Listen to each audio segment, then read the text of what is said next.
नमस्ते, मैं अविनाश। आप सबका टाइम एंगल ट्रेडिंग चैनल में स्वागत करता हूँ।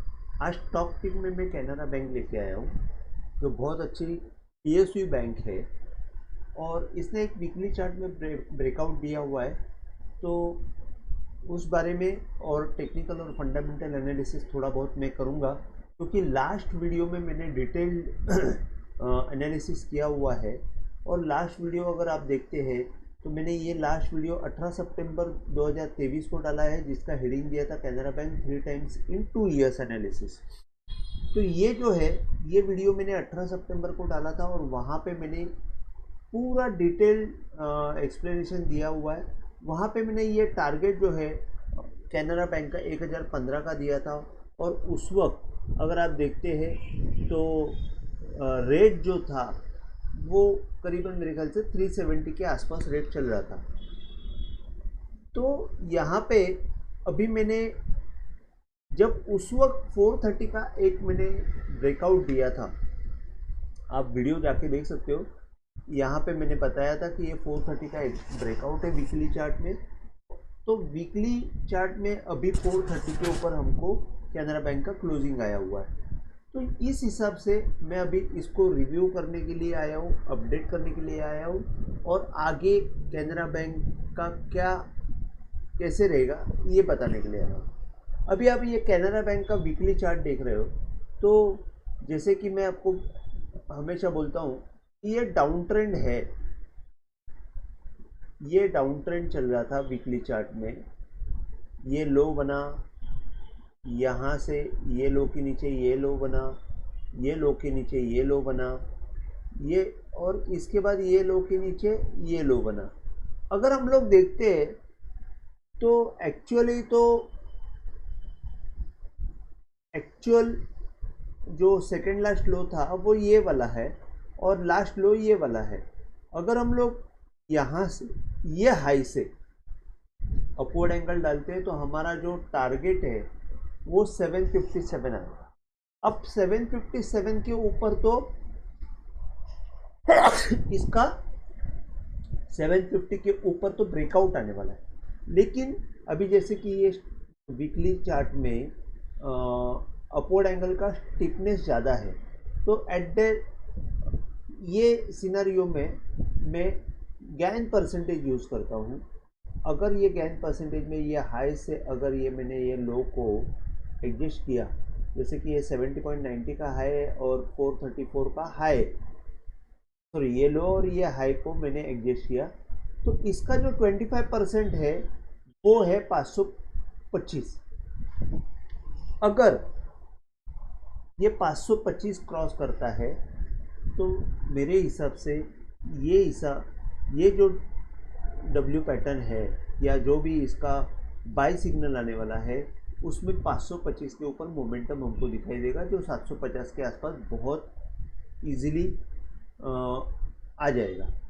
अब इसमें आज की डेट में अगर आप देखते हो तो 435 का क्लोज आया हुआ है और 435 का क्लोज आने के बाद ये जो लास्ट इसका हाई था 431.30, मतलब ये लो के नीचे ये लो जो मारा उसके बीच का जो हाई है वो 431.30 है। और वो 431 का अगर मैं ये हॉरिजॉन्टल लाइन डालता हूँ यहाँ पे,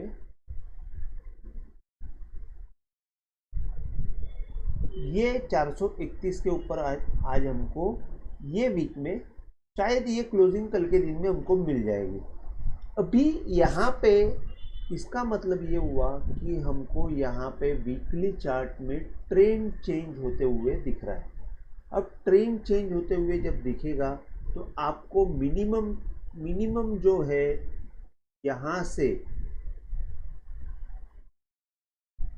ये जितना डिस्टेंस है उतना डबल तो हमको मिल जाएगा, जो 800 है। और तीसरा टारगेट ये है कि 1160, तो मतलब जो मैंने लास्ट टाइम 1000 का टारगेट दिया था वो इजीली अचीवेबल है और 800 का टारगेट भी बहुत इजीली अचीवेबल है। और इसमें वीकली चार्ट है, इसके लिए थोड़ा सा टाइम लगेगा। अब डाउनवर्ड एंगल जो है, ये डाउनवर्ड एंगल ने ये लो से जब मैंने ये डाला हुआ है, तो ये डाउनवर्ड एंगल अगर ये लो से मैंने डाला है तो यहाँ से अगर आप गेन पेन प्लेस करते हो यहाँ पे, गैनफैन प्लेस करने के बाद देखिए, गैनफैन जब आप ये एंगल को प्लेस करते हो तो सबसे बड़ी बात ये है कि अगर ये ऊपर निकल जाता है ये हाई के, तो आपको ये क्लियर कट स्टॉप लॉस मिलता है 394। मतलब 390 का आप एक स्टॉप लॉस रख के ये ट्रेड को कंटिन्यू कर सकते हो। और गैन परसेंटेज की अगर परसेंटेज से अगर आप देखते हो तो आपको यहाँ पे थोड़ा सा लंबा मिलेगा 340 का, लेकिन अगर हमको ऊपर का टारगेट देखना है तो नीचे थोड़ा सा पेन सहन करना पड़ेगा। मेरे हिसाब से ये बहुत बढ़िया सौदा है। 370-80 के नीचे नहीं आना चाहिए, ऊपर में ये मैदान खुला है। अब इसमें जैसे ये लास्ट टाइम मैंने बोला था कि अगर हमने ये लो को देखा और ये लो को देखा तो ये सेकेंड लास्ट लो को हम ये पकड़ते हैं और ये तो ये हाई का अगर हम लोग यहाँ पे अपवर्ड एंगल डालते हैं तो ये अपवर्ड एंगल के ऊपर आज क्लोजिंग आई हुई है। और इसी वजह से मैंने ये वीडियो बनाने के लिए सोचा। इसका मतलब ये है कि अगर ये हाई से ये निकलेगा तो ये शायद गोली जैसा मूवमेंट आएगा और वो जो मूवमेंट रहेगा वो 800 तक का मूवमेंट रह सकता है। अभी मैंने लास्ट टाइम जब मैंने बताया था ये डब्ल्यू फेल्ड पैटर्न, ये डब्ल्यू है और यहाँ से ये फेल्ड हुआ है और ये फेल्ड होने के बाद ये डब्ल्यू का जो 50% का जो वैल्यू रहता है अगर उसके ऊपर आता है तो बाय सिग्नल जनरेट हो जाता है। जैसे कि अगर ये डिफरेंस का अगर आप देखते हैं, ये डिफरेंस देखते हैं तो 50% 293 में ही बाय हुआ है। और अगर थोड़ा सेफ देखते हैं तो 361 में मैंने बाय हुआ था, तभी मैंने वीडियो डाला था। तो 361 के ऊपर बाय आया हुआ है और अभी ये हाई के ऊपर निकल रहा है। तो मेरे ख्याल से 525 का टारगेट बहुत फास्ट आएगा। 525 के बाद हम लोग 800 का टारगेट के लिए खड़ा रह सकते हैं। और मैंने लास्ट वीडियो में बहुत मेंशन किया हुआ है कि डब्ल्यू फील्ड पैटर्न में जब भी मूवमेंट आती है बहुत फास्ट मूवमेंट आती है। मेरे ख्याल से एक साल में हम करीबन कैन बैंक जो है ऊपर का टारगेट अचीव करने के लिए कैपेबल है। अब इसमें एक चीज़ मैं और ऐड करना चाहता हूँ, जैसे कि लास्ट वीडियो में मैंने सिर्फ आपको गैन ये जो अपवर्ड एंगल और डाउनवर्ड एंगल के बारे में बताया था और ये परसेंटेज जो है परसेंटेज के हिसाब से मैंने टारगेट भी दिया था और आज भी मैं दिया है। इसमें एक चीज़ मैं और ऐड करना चाहता हूँ जिससे मुझे कंफर्टेबल महसूस होता है, ये RSI। अब ये RSI में मेरे खुद के ये है पैरामीटर्स है जिसमें मैं अभी यहाँ पे आप देखेंगे ये RSI जो है यहाँ पे 55 के लेवल के ऊपर जब आ जाता है तो मैं बाय कंसीडर करता हूँ और जब तक 55 के ऊपर नहीं जाता है तब तक मैं ये बाय करता नहीं है, ये वीकली चार्ट में। इसके साथ साथ मैं सुपर ट्रेंड भी यूज़ करता हूँ। अगर ये सुपर ट्रेंड 55 के ऊपर है और अगर सुपर ट्रेंड में बाय सिग्नल है तो ही मैं इसको प्रीफर करता हूँ। अगर आप देखते हैं यहाँ पे एक नाम के लिए ऊपर आया था 55 के ऊपर, लेकिन यहाँ पे सुपर ट्रेंड कंफर्म नहीं था। इसके बाद मैं आपको एक थोड़ा सा डिटेल में बता देता हूँ, एक मिनट। यहाँ से पहले ये सब गर्दी हटा देता हूँ। हाँ, यहाँ पे आप देखेंगे ये सिंगल कैंडल है, तो ये सिंगल कैंडल को मैं कंफर्म नहीं करता हूँ क्योंकि इसके बाद ये वापस एक बार क्रॉस होना चाहिए। यहाँ पे भी अगर आप देखते हो तो ये जो क्रॉस हुआ नहीं है, यहाँ पे भी आप देखते हो तो जब ये क्रॉस हुआ नहीं है सिंगल कैंडल है, और यहाँ पे भी क्रॉस हुआ नहीं और यहाँ पे भी क्रॉस हुआ नहीं। मतलब जब 55 को जो कैंडल क्रॉस करती है वो कैंडल को वापस जब क्रॉस होती है तो वो कैंडल यहाँ पे RSI ने क्रॉस करना चाहिए। तो यहाँ पे देखिए ये RSI वापस नीचे आ गया, लेकिन नेक्स्ट टाइम जब ये निकला तब भी RSI वापस नीचे आ गया और यहाँ पे एग्जैक्ट इसने बाय दे दिया और नेक्स्ट कैंडल के साथ RSI भी ऊपर आया। तो यहाँ पे यहाँ पे एक एग्जैक्ट बाय सिग्नल दे दिया मेरे RSI ने 55 के ऊपर, 55 पैरामीटर के। तो ये जो भाव था ये 247 था। अगर आप 247 250 में बाय करते हैं RSI के हिसाब से तो बहुत अच्छा अभी प्रॉफिट में रहते थे। अभी ये कंटिन्यू बेसिस पे बाय है। अगर मैं मंथली बेसिस पे देखता हूँ तो मंथली बेसिस में ये RSI अभी बाय हो चुका है। अभी जब आप देखते हैं फर्स्ट बार जो था उसका हाई था 386, सेकेंड बार जो था आसपास क्लोजिंग थी, थर्ड बार में यहाँ पे बाय आया हुआ है और वो उसका हाई 411 और अभी 435 है।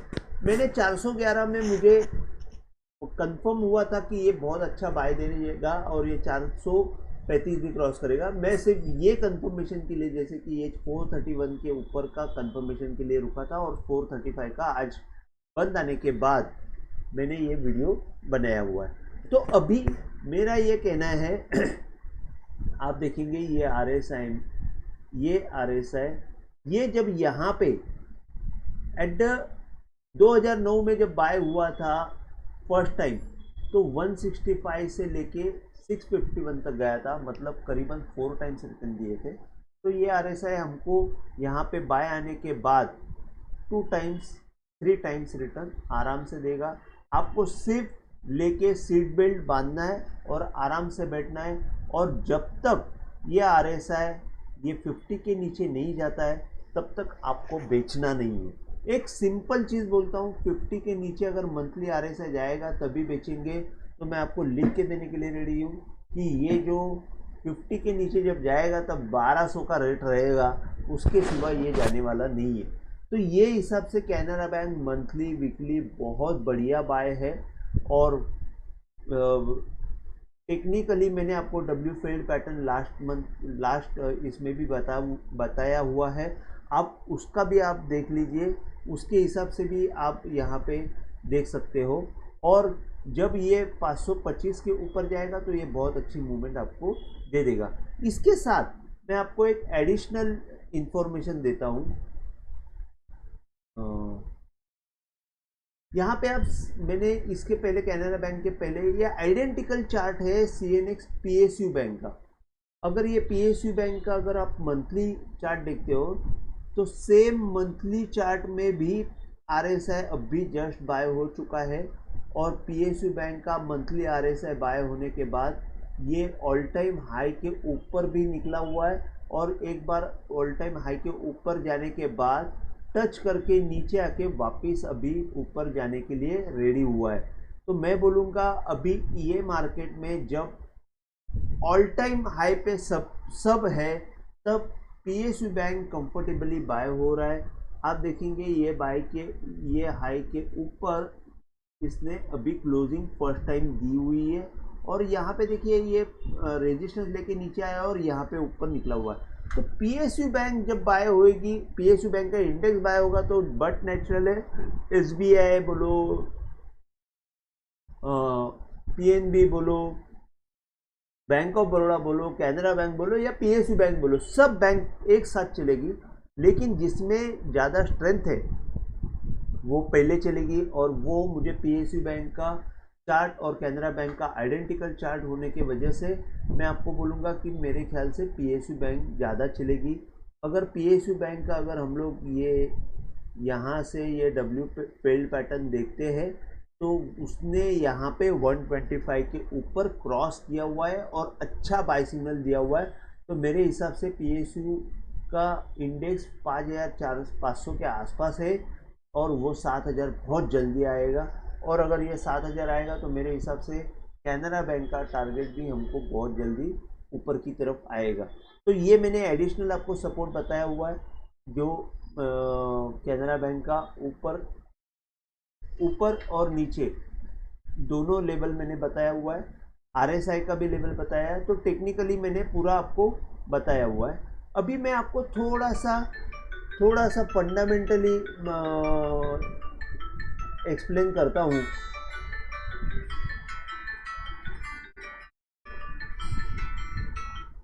थोड़ा सा फंडामेंटली एक्सप्लेन करता हूँ कि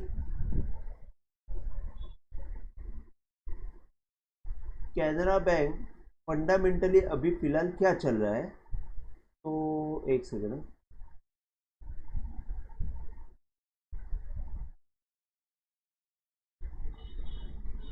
फंडामेंटली आप देखेंगे, इसमें मैं आपको एक चीज़ लास्ट टाइम जो बताई हुई है उसमें और एक चीज़ ऐड करूँगा। मार्केट कैप जो है 78,996 करोड़ का है। स्टॉक पी जो है 5.68 का है, जो बहुत सस्ता है। पी जब कम रहता है तो बट नेचुरल बहुत अच्छा रहता है। अभी बुक वैल्यू जो है कैनरा बैंक की वो 430 की है और आज का करंट प्राइस 435 का है। तो बुक वैल्यू के आसपास अभी ये कैनरा बैंक आई हुई है, फर्स्ट थिंग। सेकेंड थिंग, उसकी इंट्रिंसिक वैल्यू है वो 889 की है। ये दो चीज़ें, मतलब मार्जिन ऑफ सेफ्टी अगर आप देखते हैं तो इंट्रिंसिक वैल्यू से ये अभी भी आधे पे है और ये इंट्रिंसिक वैल्यू आ जाएगा, उसमें कोई बड़ी बात नहीं है। डिविडेंड यील्ड 2.75% देता है। इसके बाद अगर आप देखते हो तो इंडस्ट्री पी 13.5 का है, जो हमारा स्टॉक पी अभी 5.68 है, और ईपीएस जो है 76.6 का है। तो अभी इसमें मैं आपको और चीज़ एक ऐड करता हूँ। ये पी का चार्ट, पी और ईपीएस का चार्ट मैं आपको बताता हूँ। देखिए ईपीएस जो है इसका ये कंटिन्यूस बेसिस पे बढ़ रहा है क्योंकि ये बहुत अच्छा रिटर्न दे रहा है। अगर आप नेट प्रॉफिट लॉस में देखते हैं तो ये हर साल बहुत अच्छा प्रॉफिट दे रहा है। लास्ट 2-3 साल में अगर आप देखिए, यहाँ से 3000 से मार्च 2021 में 3000 के आसपास था, मार्च 2022 में 6000 हो गया। तो मतलब क्या हो गया, 17 का ईपीएस था वो 34 हो गया, मतलब डबल हो गया। 100% राइज इन ईपीएस। इसके बाद जब 6000 का 11,345, 90% राइज इन ईपीएस। मतलब यहाँ से वापस अगर आप देखते हैं, यहाँ से अगर आप देखते हैं तो अगेन 100% और 100% राइज आया। अब यहाँ पे ईपीएस में यहाँ पे 90% राइज आया। अभी जो 2 क्वार्टर हमको आए हुए हैं वो बेसिस पे ट्रेलिंग मेथड के हिसाब से ये साल में हमारा ईपीएस जो है 62 से लेके 76 हो गया। मतलब कितना हो गया, 6 दूना 12, मतलब यहाँ पे 20% राइज हमको दिख रहा है। अभी सेल्स अगर आप देखते हैं, रेवेन्यू देखते हैं, रेवेन्यू में 20% राइज है क्या, तो रेवेन्यू में 20% राइज है। रेवेन्यू ऑल टाइम हाई पे है। ये लास्ट 2 साल का अगर रेवेन्यू देखते हैं तो बहुत बढ़िया है और ऑल टाइम हाई पे है। और यहाँ पे आप प्रॉफिट जो है थोड़ा कम होते हुए दिख रहा है, लेकिन हो रहा है फाइनेंसिंग प्रॉफिट। तो इनका कैलकुलेशंस अलग रहता है, तो उस हिसाब से देखते हैं तो ईपीएस में 20% का ग्रोथ है। अगर हम लोग देखते हैं कि अगले साल और 20% बढ़ता है या 25% ईपीएस बढ़ता है, तो 25% ईपीएस मतलब 76 का 25% अगर देखते हैं, 76 इंटू 25%, सॉरी 25% मतलब 8 और 16 और क्या 20, तो 95 का ईपीएस हो जाएगा। तो समझो हमने 20% का राइज देखा या तो 95 का ईपीएस हो जाएगा। और 95 का ईपीएस होने के बाद अगर पी 5.68 है, पी जो है सबसे बड़ी बात यह है कि पी हमारा बढ़ नहीं रहा है। और एक बार पी अगर ऊपर की तरफ बढ़ना शुरू हो जाएगा, अगर ये मैंने मैक्सिमम चार्ट लगाया हुआ है जिसमें आपका मीडियन पी जो है 6.7 का है, और 6.7 का पी आने के बाद यहाँ पे पी में हमको पी के चार्ट में एक बाय सिग्नल जनरेट होगा। देखिए ये सेकेंड लास्ट लो है, ये लास्ट लो है, और ये हाई के ऊपर मतलब ये मीडियन पी का ही हाई है। इसके ऊपर जब ये आ जाएगा पी आपको 10 तक लेके जाएगा, और मेरे ख्याल से 10 का पी हो जाएगा। अगले 2 साल की बात कर रहा हूँ मैं, आपको तुरंत नहीं बात कर रहा हूँ, अगले 2 साल की बात कर रहा हूँ। अगर 10 का पी और 2 साल में अगर इसका 110 का ईपीएस हो जाएगा, 110 इंटू 10 आपका टारगेट 1100 हो जाएगा। मैं आपको इतना कंफर्टेबल एक्सप्लेन कर रहा हूँ कि ईपीएस जब राइज होता है और ये कंटिन्यूस राइजिंग मोड पे है, तो पी भी ऊपर आ जाएगा। अगर ईपीएस में पी में जब 20% आपका राइज 2 साल 3 साल 4 साल कंफर्म रहेगा, तो आपका ईपीएस कोई भी हाल में पी कोई भी हाल में बढ़ने वाला है। और ये पी को कोई भी हाल में 10 तक लाके 10 तक आना ही पड़ेगा, क्योंकि इसका जो परसेंटेज ऑफ राइज जो है वो परफेक्ट बढ़ते जा रहा है। प्लस अगर आप देखते हो तो एनपीए जो है वो कंटिन्यूस बेसिस पे रिड्यूस होते जा रहा है। लास्ट टाइम जब मैंने सितंबर में बताया था तो एनपीए 1.57 था, जो रिड्यूस होते जा रहा है, और ये सब सितंबर में 1.41 हुआ है रिजल्ट में। तो उस हिसाब से अगर देखते हैं तो ये सब तरफ से अच्छा रिजल्ट दिखा रहा है।